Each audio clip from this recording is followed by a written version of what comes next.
చల్లరిపోయిందా? గోపి బయోక్రిటిక్ వెళ్ళి కేక్స్ కొనుక్కోవాలి, డబ్బులు ఇవ్వు. ఏంట్రా డుంబు ఈ టైంలో ఇక్కడ ఉన్నావు? డాన్స్ క్లాస్కి వెళ్ళదా? డబ్బులు ఇస్తే చెప్తా.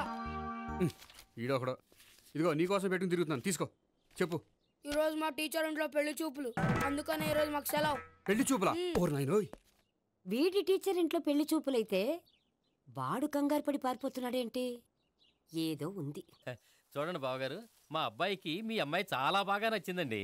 కట్నం మీరు ఎంత ఇచ్చుకుంటే అంత, కానీ పెళ్లి మాత్రం అన్నవరంలోనే జరగాలి. అలాగేనండి, అలాగే చేద్దాం. అబ్బాయి తరపు అమ్మాయి తరపు. అర్థమైంది. ఏమండి మీతో కొంచెం పర్సనల్ గా మాట్లాడాలి, ఒకసారి ఇటు వస్తారా? ఒక్క నిమిషం రండి. ఎవరతను? ఏమోనండి.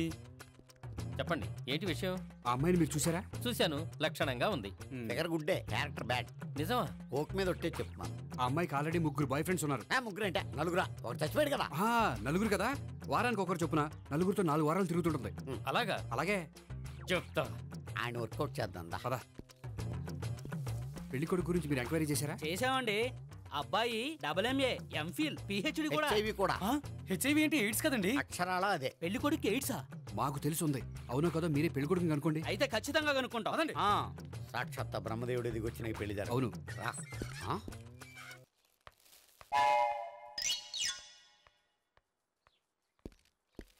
ఏంటండి పెళ్లి చూపులు పెట్టుకుని బయటికి వెళ్ళారే? పెళ్లి చూపులు నాకు కాదండి, మా బంధువుల అమ్మాయికి. ఈ ఊర్లో ఎవరు లేకపోతే మా ఇంట్లో అరేంజ్ చేశారు. వద్దనుకుంటే ఇష్టం లేదని చెప్పాలి కానీ నా కొడుకు ఎయిడ్స్ ఉందంటావా? బంగారం లాంటి మా అమ్మాయికి 4 బాయ్ ఫ్రెండ్స్ ఉన్నారని, ఇష్టం వచ్చినట్టు తిరుగుతుందని, తల పౌరని నిందలు వేస్తారా? మేమే నిందలు వేయడం లేదండి, ఉన్న నిజాలే చెప్తున్నాం. మేము నిజాలే చెప్తున్నాం. మీరందరూ కాసేపు మాట్లాడుకుని ఉంటే అసలు నిజం నేను చెప్తాను. చూడండి, మీ అబ్బాయికి ఎయిడ్స్ అని చెప్పింది, మీ అమ్మాయికి 4 బాయ్ ఫ్రెండ్స్ అని చెప్పింది మేమే. అలా చెప్పింది ఈ నిశ్చితార్థం చెడగొట్టాలని కాదు, మీకు ఒకరి మీద ఒకరికి ఎంత నమ్మకం ఉందో తెలుసుకుందామని. మేమేదో అబద్ధాలు చెప్తే నమ్మేసి తాంబూలాలు తీసుకోవడం మానేసి తన్నుకోవడానికి సిద్ధపడిపోయారు. చూడండి, ప్రేమకైనా పెళ్లికైనా దేనికైనా కావాల్సింది నమ్మకం. నమ్మకం నమ్మకం నమ్మకం. కొంచెం ఓవర్ అవుతుంది. జరిగింది మర్చిపోయి హ్యాపీగా తాంబూలాలు తీసేసుకోండి. Good luck. వెళ్దామా? వస్తామండి, బయలుదేరతాం. హలో, నిజం చెప్పండి, ఆ అబద్ధాలని మీరు ఎందుకు ఆడారు? ఇప్పుడు నీకు నిజం చెప్పాను అనుకో, వాళ్ళకి చెప్పిన అబద్ధం నిజమని నీకు తెలిసిపోతుంది. ఇది నిజం, పదా. ఇది బాగా మేనేజ్ చేసేవారు.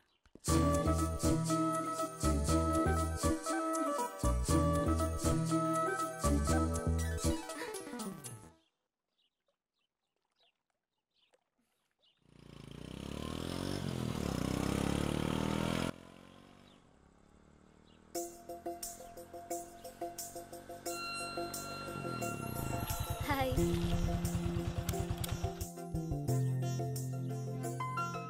మీ ఆర్టికల్కి మంచి రెస్పాన్స్ వచ్చినందుకు కంగ్రాచులేషన్స్ అండి. Thank you. ఆ క్రెడిట్ అంతా మీదే. నాదేముందండి, మీరు కష్టపడి రాశారు, అందుకే నేను ఇష్టపడి ట్రీట్ ఇవ్వాలనుకుంటున్నాను. అయితే ఆలస్యం ఎందుకు, పదండి. అయ్యా, నా కూతురికి ఒంట్లో బాగలేదు, డాక్టర్లు చూపిస్తే ఆపరేషన్ చేయాలంటున్నారు, అందుకు 5,000 ఖర్చు అవుతుంది అంటున్నారు. మీరు దయతో ఎంతో కొంత సాయం చేస్తే నా కూతురు బతుకు బాగుపడుతుందయ్యా. ఇలాంటి కారణాలు చెప్పి అడుక్కునే వాళ్ళని చాలా మందిని చూసాం. ముందు నువ్వు ఇక్కడి నుంచి వెళ్ళు. నేను అబద్ధం చెప్పటం లేదమ్మా, ఎంతో కొంత సాయం చేసి నా కూతుర్ని కాపాడండి అమ్మా. వెళ్ళమని చెప్తుంటే నీకు కాదు, పోయి ఇక్కడి నుంచి. ఏమయ్యా, తీసుకో. మీరు చల్లగా ఉండాలి బాబు. ఏంటి గోపి ఇది? అలాంటి వాడి మాటలు నమ్మి నువ్వు అనవసరంగా అన్ని డబ్బులు ఇచ్చావు. మొన్నొక్కడికి నేను ఇలాగే ఇచ్చాను. తర్వాత రోజు వాడు ఇంకో చోట కనిపించాడు తెలుసా? పోనీండి, వాడు చెప్పేది అబద్ధం అయితే మనైపోయే 1000 రూపాయలే, కానీ అదే నిజమైతే ఆ డబ్బుతో ఒక నిండు ప్రాణాన్ని కాపాడిన వాళ్ళం అవుతాం కదా. డబ్బు ఈ రోజు కాకపోతే ఇంకో రోజు సంపాదించుకోవచ్చు, అదే ఒక నిండు ప్రాణం పోతే తిరిగి తీసుకురాలేం కదండి.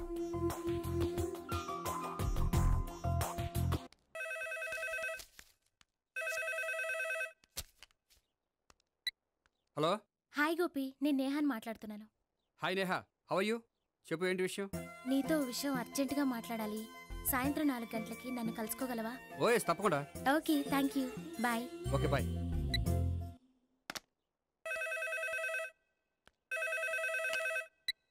హలో. హలో గోపి, నేను భావనని మాట్లాడుతున్నాను. హాయ్ భావన, చెప్పు. మీతో కొంచెం మాట్లాడాలి. సాయంత్రం 4ంటికి గోల్కొండ టూమ్స్కి వస్తే. 4ంటికంటే కష్టం, 5ంటికి ఓకేనా? Okay, thank you. మీకోసం ఎదురు చూస్తూ ఉంటాను. Okay, thank you. Bye. Okay, bye.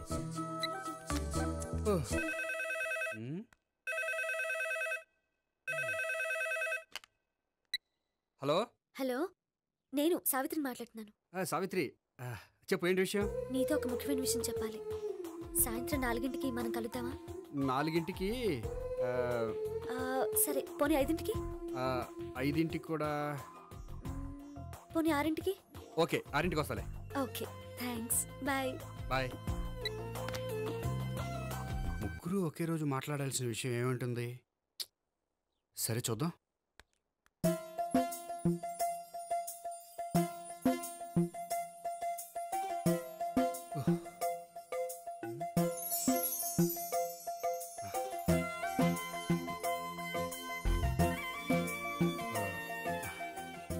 Okay Neha, నేను ఇక బయలుదేరుతాను. అదేంటి? వచ్చి అరగంట అయింది, ఇంతవరకు విషయం ఏంటో చెప్పలేదు. అంటే అది ఎలా చెప్పాలో తెలియట్లేదు. ఎలా చెప్పినా నేను అర్థం చేసుకోగలను. నేను నేను మీరు? మిమ్మల్ని ప్రేమిస్తున్నాను. I love you. మీరు నన్ను ప్రేమిస్తున్నారా? అవును గోపి, మీరంటే నాకు ఇష్టం. మీరు చెప్పకపోయినా నేనంటే మీకు ఇష్టం అని నాకు తెలుసు. నేను చెప్పకుండా ఎలా తెలిసిందండి? నేనంటే ఇష్టం లేకుండానే నా ప్రోగ్రామ్ అరేంజ్ చేశారా? నాకు పెళ్లి చూపులని తెలిసి కంగారు పడ్డారా? అది నేను ఫ్రెండ్షిప్తో చేశాను, కానీ మిమ్మల్ని ప్రేమించి కాదు. పోనీ ఇప్పటి వరకు ప్రేమించకపోతే ఇక నుంచి ప్రేమించండి. పెళ్ళంటూ చేసుకుంటే మిమ్మల్నే చేసుకోవాలని నిర్ణయించుకున్నాను. మీరు నిర్ణయించుకుంటే సరిపోతుందా? మీ ఇంట్లో వాళ్ళు ఒప్పుకోకర్లేదా? మా ఇంట్లో వాళ్ళు మీరు ఎప్పుడంటే అప్పుడే ముహూర్తాలు పెట్టించేస్తా ఉంటున్నారు. ముహూర్తాలు పెట్టించడం ఏంటండి? ఆ రోజు మీరు నన్ను లవర్గా నటించమనే అడిగారు. అవును, కానీ ఈ రోజు దాన్ని నిజం చేయమంటున్నాను. అయ్యో, నాకు మీ మీద అలాంటి ఉద్దేశం లేదండి. కానీ నాకుంది. అసలు పెళ్ళంటేనే ఇష్టం లేని నాకు మీతో పరిచయం అయ్యాకే పెళ్లి మీద ఇంట్రెస్ట్ కలిగింది. పెళ్ళంటూ చేసుకుంటే మిమ్మల్ని చేసుకోవాలని డిసైడ్ అయ్యాను. మీరు అయ్యారు సరే, నేను డిసైడ్ అవ్వాలంటే కొంచెం టైం కావాలి. వారం రోజులు చాలా? వారమా? పోనీ నెల తీసుకోండి. నెల కూడా కష్టమే. అయితే మీకు కావాల్సినంత టైం తీసుకోండి. ఎంత టైం తీసుకున్నా పర్వాలేదు. నో అని మాత్రం చెప్పకండి, చెప్తే నేను తట్టుకోలేను. మీరు ఎప్పుడు ఎస్ అంటే అప్పుడు. నేను పెళ్లికి రెడీ. నేను పెళ్లికి రెడీ. నేను పెళ్లికి రెడీ. నేను పెళ్లికి రెడీ. నేను పెళ్లికి రెడీ. నేను పెళ్లికి రెడీ. నేను పెళ్లికి రెడీ. నేను పెళ్లికి రెడీ. నేను పెళ్లికి రెడీ. నేను పెళ్లికి రెడీ. నేను పెళ్లికి రెడీ. అయ్య బాబో!